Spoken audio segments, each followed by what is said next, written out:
سلام علیکم. و علیکم السلام. استاد عزیزم یک سوال داشتم. بله گوش میکنم شما را.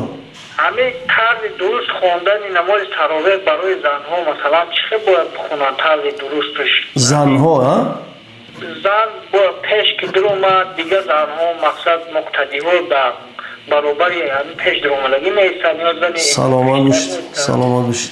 این برادر عزیز در ماه مبارک رمضان غالبا زنها هم کوشش میکنن که نماز تراویح داشته باشن.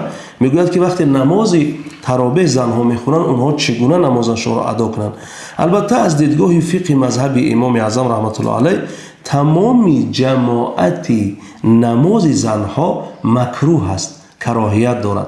لیکن اگر زنی دارن که اون قاری قرآن هست، میخواد قرآنش را حفظ کند، دور کند و یا میخواهند که نماز تراویح را ادا بکنند، اونها صف میکشند و صف مثل مردها امامشان در پیش نمیستد، امام اونها در وسط صف میستد، در میان صفشان میستد و نماز تراویح را ادا میکنند. با این گونه نماز تراویح را زنها میخوانند.